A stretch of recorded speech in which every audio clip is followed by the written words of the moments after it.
Hello and welcome back to Wyvern-Hearted Ink and Friends. My name is Claymore, and today we're going to go over some of my sketchbooks from the pandemic. And a little bit before, if you followed me earlier in my journey, I stopped my YouTube channel about 2 years ago, and I have still been drawing and still been doing things. I just haven't been actively recording and uploading what I've been up to. So, yeah, we're gonna go over a lot of sketchbooks. I hope you enjoy. It's a bit of a dump. I was drawing in the sketchbook at the time that I was working at Big B, and so a lot of the stickers that I have up here at the top are related to customers who came by and saw my art on the tip jars, and we're just like, hey, like, I just wanted to tip you a sticker or whatever, because like I do a little art business whatever on the side, so I just thought that was cool. This is my opening page. I think it turned out really cool. These pieces are of people that I followed really heavily at the time and kind of did them in my own style, recreated them. They're not exact, obviously, but yeah, I'll probably write their links if you can't see them.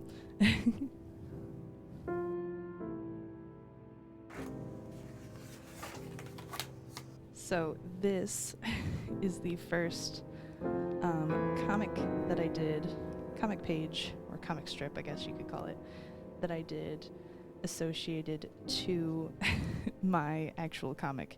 And this one is specifically a TikTok that I made and remade several times because the audio kept getting taken off of it.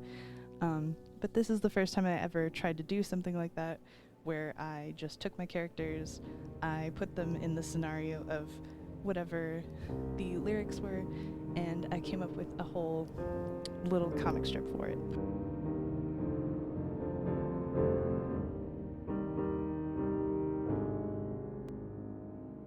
This elderly lady, she was originally photographed by Lucky Kill, and she was talking about how beautiful elderly women are and how they're not recognized for the beauty that they have.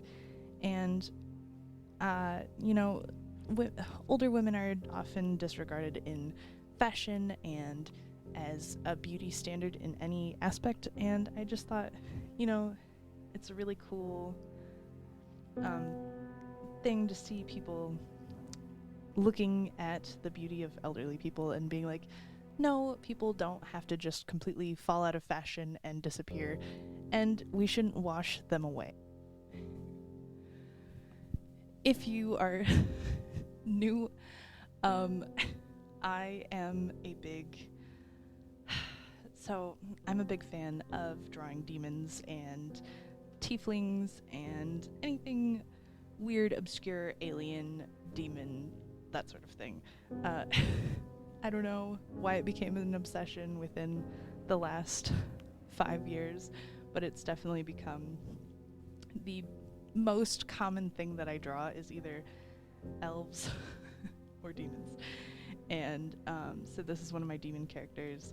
Technically she's a tiefling, but I really I love the ears, I love the little horns. The drawing of the runes was very fun. Trying to make them look like they were in the skin was kind of difficult, and I don't think I really achieved it here, but I like the concept. I just wish I would have done different colors. It's a little too chaotic with the colors. Okay, so I know a lot of people use their sketchbooks exclusively for drawings and drawings that they're going to post to social media. I am not that kind of person. I use my sketchbook for whatever. I use it for ideas, I use it for concepts, I use it for dream journaling. And so like every once in a while you'll see it dotted with notes and things, and I try to make them look somewhat aesthetic, but yeah, so any weird dreams that really strike me, I tend to write them in my sketchbooks. This sketchbook was done during a time period of when I was not really sure of where I was going with my art. I was just kind of very barely starting to get back into it, being like, you know, I used to be really into watercolor and like I want to restart doing that medium. So I started doing draw this in your styles, and I did them a lot at this point in time. And these are just some of the ones that I've done. I'll probably be showing you a lot more throughout here. These two business cards are two businesses in my area that are in my downtown that I really adore, that have a lot of dead things, and that is, again, another theme of things that I adore and have a slight obsession with.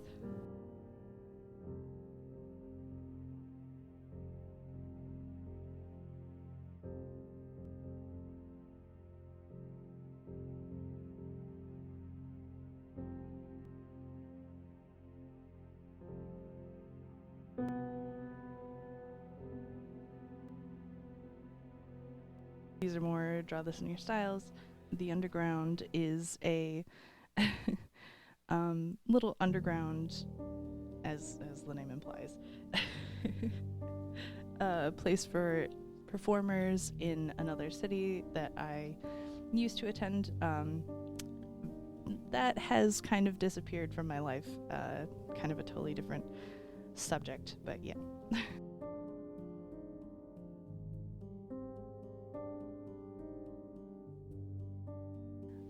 I don't believe this one is a draw this in your style. I think this was just an idea that came about. I don't remember exactly, but I just remember thinking the angelic concept was really interesting to me.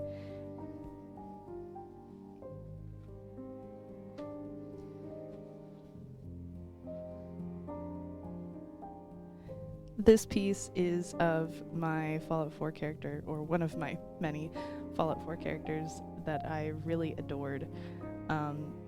This piece I recorded a speed paint of.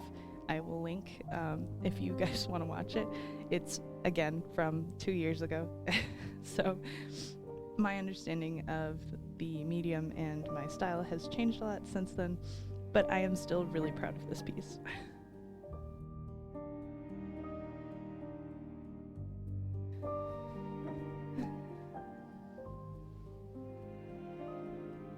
This is a little character piece on Ilsiet, the grandmother of my main character in my comic Harkøth's Blood.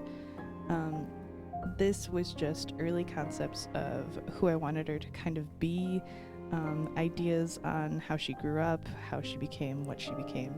And I will actually be covering a lot of this stuff in my one offshoot comic called Crestfallen. I'm super excited to show more of that in the near future, but that is, this is the character that is entirely about.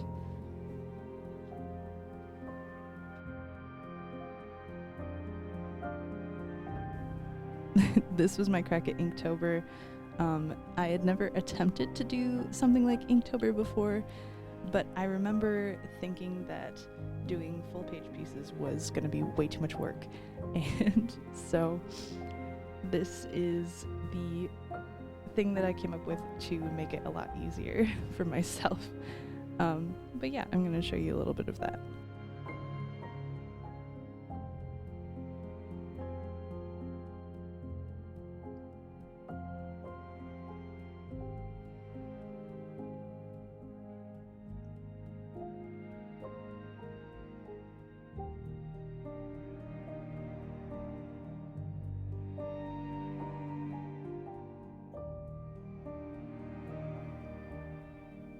I do apologize, I'm very sniffly in this video, and that is just because my allergies are really bad today.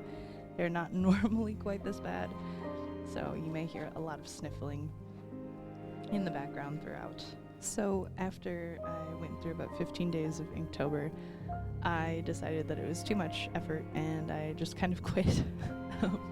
I've never once been able to go like a full 30 days doing any sort of challenge, so it did not surprise me.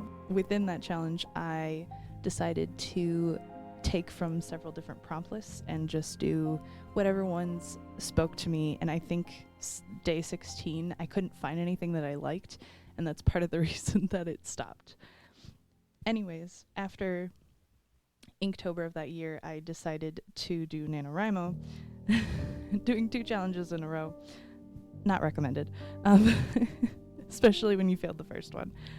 But so for NaNoWriMo, I wanted to write a story about the Bramble King and my little goblin character, Snibblebug. I did get a couple thousand words in. I think I was near 10,000. Not near enough that I could publish anything or that anything was complete, but I did get that far with it. I have not worked on it since, but I would love to restart it and maybe do something a little more like a children's book instead of going for more of a teen age group. But I really like the concept, and I think she's adorable. I think I would want to do some sort of light novel sort of thing.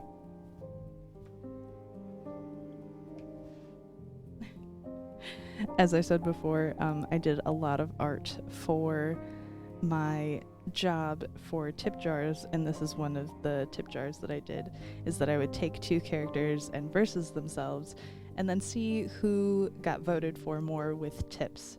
And so this is one of the verses that I did, Baby Yoda versus Baby Groot. And most people went for Baby Yoda, I will admit. But there were some days I got surprised and Baby Groot won. So actually I was a little wrong. I did finish more than day 15. I got to day 27, and I had sketched out to day 27, but I had not colored them at all, and so I kind of gave up along the way. A lot of these designs might seem very similar or reminiscent of my more recent work, and that's because a lot of this stuff that I chose to do eventually evolved into character ideas. I kind of love doing challenges like that because they do help me think a little bit more into what I want to create in the future. Here are some more of my tip jars that I did. I did apple versus pumpkin in their little designs. I can't think at the moment who inspired these, but I will link them when I do find it, because I know that these were heavily inspired by a person I follow still. And then vampire versus, it was ghost. I think it was ghost, yeah. These were very fun. Obviously, all these flavors and characters are based around Halloween time. This is when I was doing these. This was still early on into me designing my brand, coming up with brand colors, coming up with what sort of motif I wanted for my entire design. I was coming up with a script that I kind of liked, and this main character, which was supposed to be in place of me, or sort of an idea of me, but I wanted her to be like a type of dragon person, and I really like these designs. I don't currently use her as like mascot for my brand or anything like that, but that was the idea that I was going to use her for, and you will see as I continue through all of my sketchbooks over the past several years that these she was redesigned several times, and I think I came up with several different names for her, and I am still not currently using her for anything.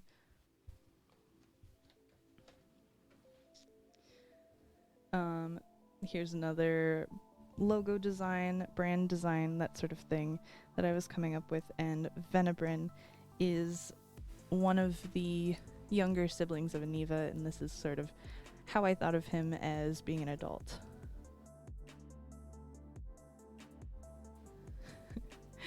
Episode 1, Slime and Schemes. This was based around my D&D character, and I was starting to come up with calendar ideas, which I'd still love to do. I'd still love to do a D&D calendar based on the D&D classes. I think it would be very fun. I would still love to do this at some point. I just haven't committed to it at the moment.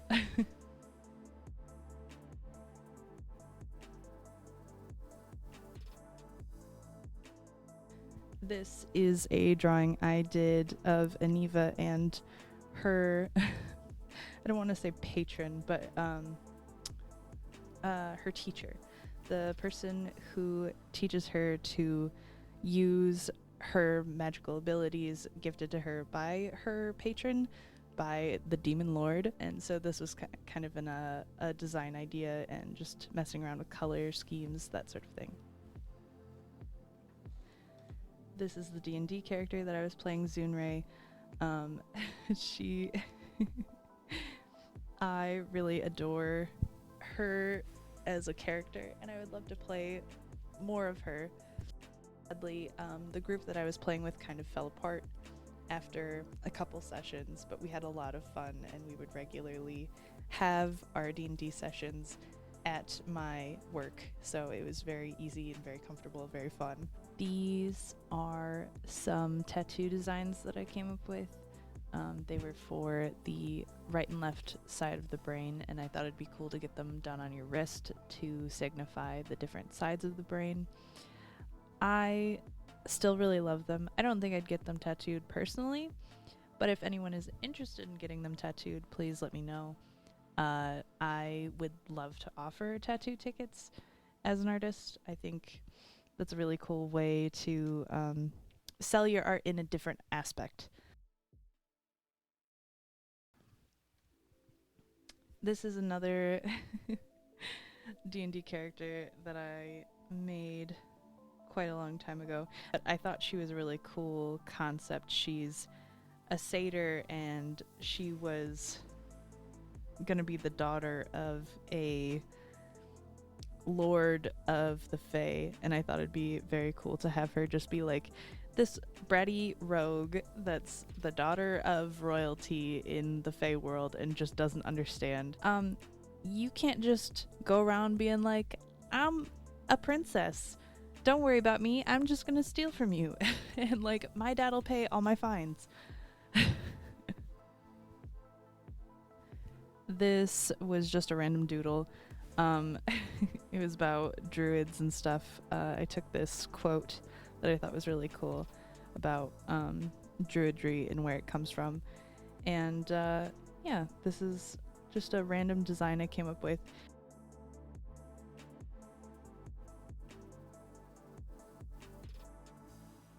And it was kind of just based around that idea of having a very long forehead, looking very odd and unhuman in some aspect.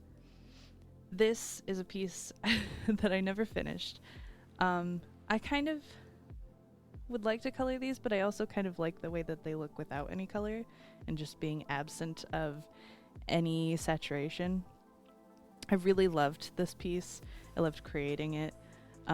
It's still one of my favorites for all the little weird details and scratchy aspects to it. I know that most people would probably not think of this as a beautiful piece, but I am enamored with weird, grungy bits. This is another design of her, just as a full character, just because I wanted an idea of what she'd look like as a full-bodied character.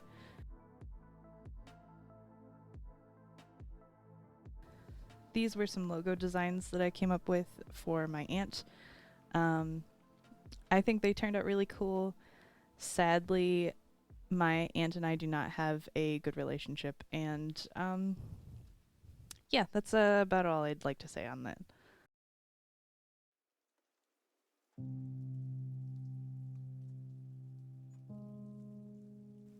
For a very long time, and I would still love to do this at some point, but I have been obsessed with tiny living. I have been obsessed with the idea of building my own home or building my own homestead, and so this was one of the first A-frame designs that I came up with that I really liked, that I was trying to work around a concept for.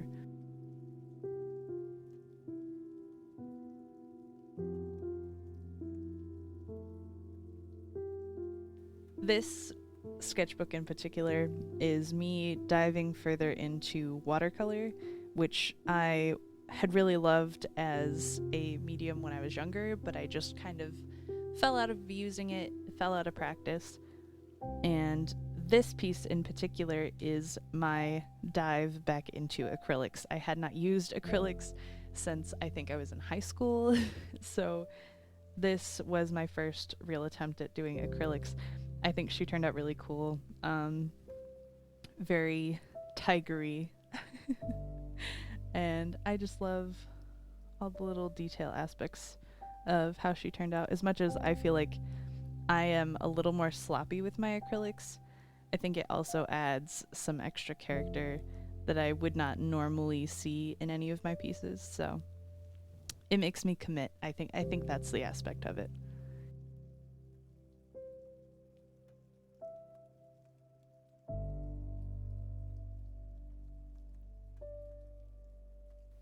Here again is another redesign for my mascot, my Wyvern-Hearted Ink character. I love this design more than I liked the last one. The last one, I just couldn't wrap my head around what colors I wanted to go with for my branding, so this is closer to what I actually wanted my brand colors to be. I think she turned out really cool. I love the scaling. I love the outfit. She looks very roguish. I love the hair. And these, you can see, were some of the names that I was thinking about giving her. I don't think she currently has a name, but yeah. If you want to see more of her and you want her to have a name, please let me know if you like any of these names. And if you have a different idea for what she could be named, please let me know.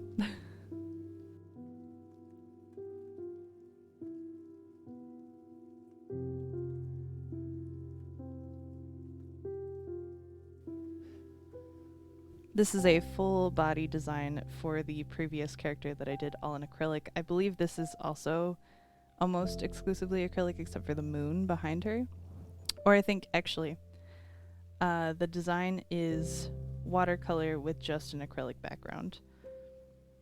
Outside of the moon anyway. I think she turned out really cool. I really love how much color I put in pieces. It's a big pet peeve for me that most people limit their color palette. I will explain that in a later video.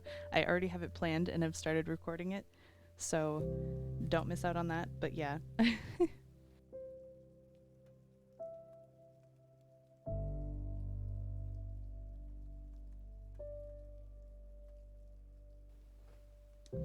This is a design of Aniva and her mother. I had several redesigns of her mom because when I originally illustrated my comic, I felt like she looked too old and too haggard. I wanted her to be slightly haggard, but not quite to the level that I originally designed her. So this is kind of a reimagining of how she might look, which is slightly less haggard. Still not how I decided to draw her in the final version, but this is a lot closer.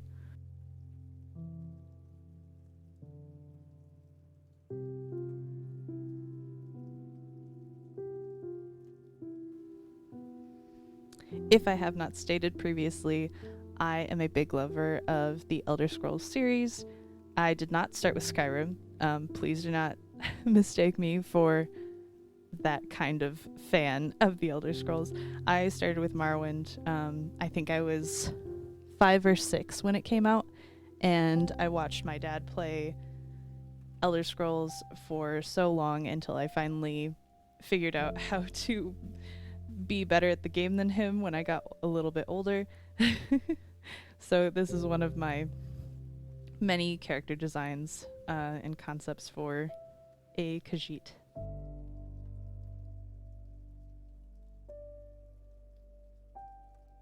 This is another character design. If you couldn't tell, I love making characters. It is what I do. I want to do a whole character designer challenge throughout like a series on my channel. I already have some ideas as to what I would start with and how I'd go through it. If you guys are interested in learning more about character design, please let me know. I am super hyped to record that series in particular. But this is another character that I designed. I originally thought I would play her in a D&D campaign, but sadly I am lacking in campaigns versus characters. So she is a drow, despite having very blue skin. I still think she works lovely as a drow. And the one on the left I colored with watercolor, and the one on the right I colored with markers, just to get an idea and feel for how I would use different mediums on designing her. And then the upper right is just her sketched out a little bit in pen. After I designed that first character, I really I really wanted to design other people that were related to her within her family. So I made Vasundhara, and I fell in love with her. I really would love to play her as a character in some campaign. She is incredible. I've always had a love for moths and eyes and little red tears. I've also almost always been in love with drow characters just in general. I think they're such a cool aesthetic. So yeah, I think I would eventually love to play her as a character in a campaign.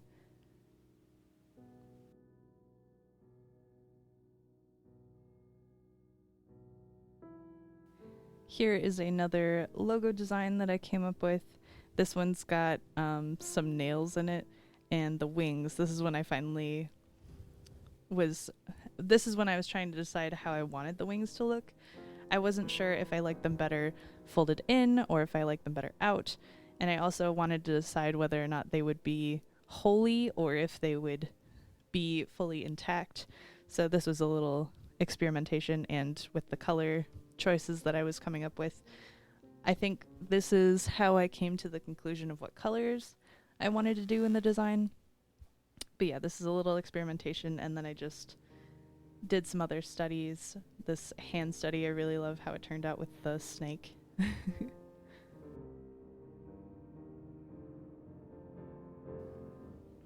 This piece is a piece I would love to make a print for sale. This is a self-portrait. I was going through a lot at this time period in my life where I was really starting to realize how much a lot of my childhood had affected me in the way that I felt about myself and the way I valued myself. And so this is kind of my own little self-healing art piece that I did for myself as a self-portrait.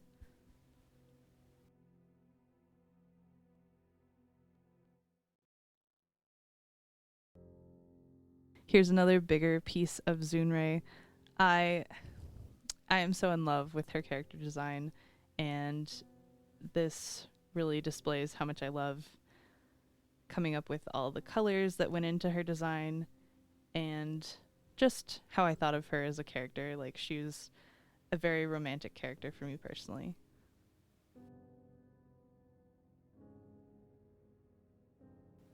Again, as I said, I'm a character designer, and that is most of what causes me to create stories. Is I create characters and then I want to build their story off of the character.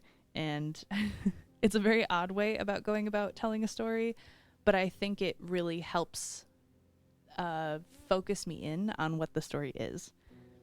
So this is a half-orc character.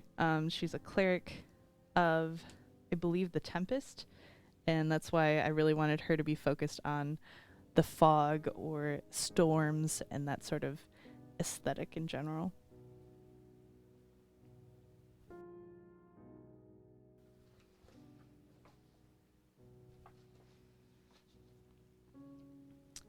This you may have seen in a previous video.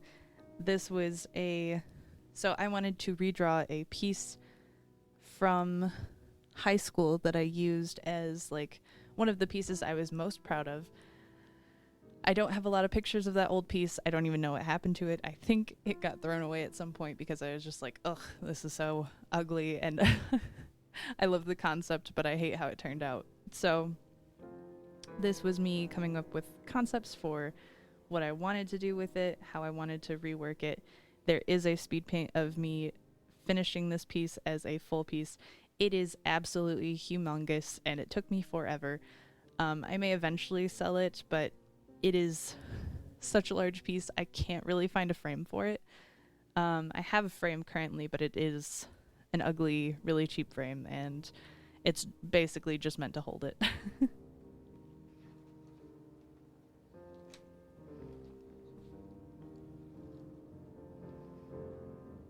So eventually I got tired of not having D&D groups and not having anywhere to display or use my characters, and so I designed a couple characters that I wanted to play in a campaign that I was running.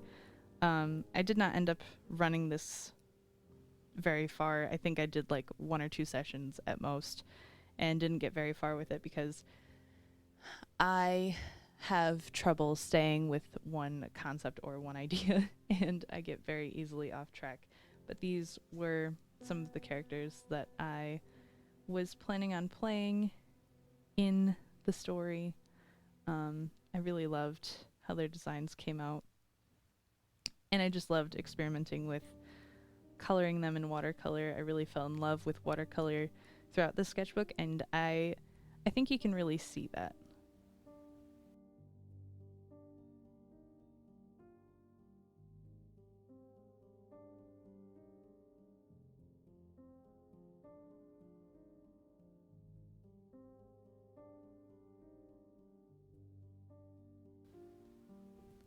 Near the end of that living situation, I was going through a lot, and I finally started my TikTok account.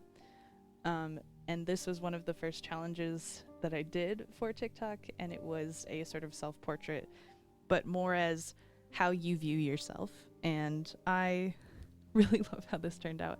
I desperately wish I looked like this, but again, totally showing how much I love watercolor and how much I love to play with shading because of it.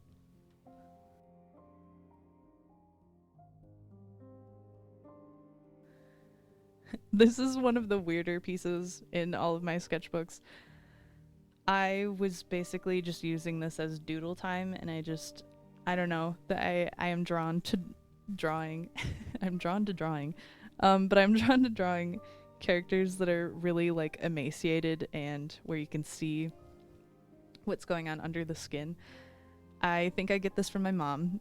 She used to do a lot of pieces that were based around muscle and bone because she went through a time period in her life where she was anorexic, and because of this she did a lot of art that was based around her anorexia, and I think that's why I'm really drawn to creating these kinds of pieces.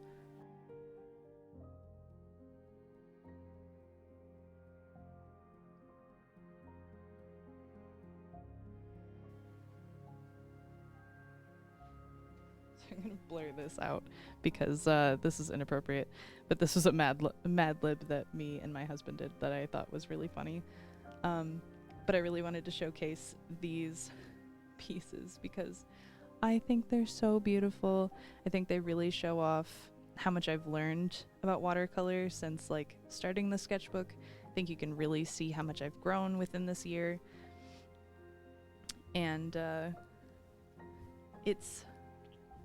I don't know, these are some of the pieces that I love the most within the sketchbook and that I'd love to create merch out of. I just don't know if other people would be interested in this kind of stuff, but yeah.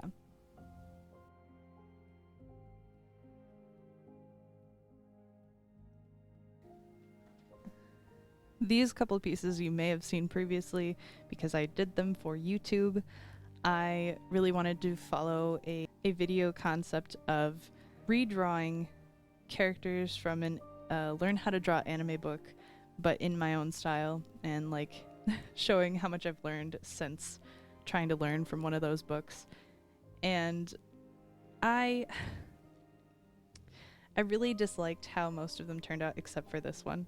I think she turned out really cool, but the rest of them, it's not really. A lot of anime books focus on character types that I would never choose to draw personally. And so I think that was part of the downfall to doing this challenge. This is the last piece in my book, at least in this sketchbook from 2019 to 2020. So this is pre-pandemic, but like right before the pandemic. This one is right when the pandemic hit and we had moved, because we had moved right at the start of the pandemic. And I think you can really see that I'm romanticizing my art here. And I don't know, I really love how this piece turned out. It's very abstract for me, but I've found, at least within the last couple years, that I really love abstract pieces if I'm not doing something that's illustrative. This has been part 1 of sketchbook tours through my pandemic sketchbooks. I will be doing at least 3 more parts of this, so I hope you stick around and you are interested in seeing more of this sort of stuff. And I will probably be doing these once monthly. Anyways, I hope you enjoyed, and if you enjoyed your time here, please hit that like, hit that subscribe, and let me know what you think. Thank you so much.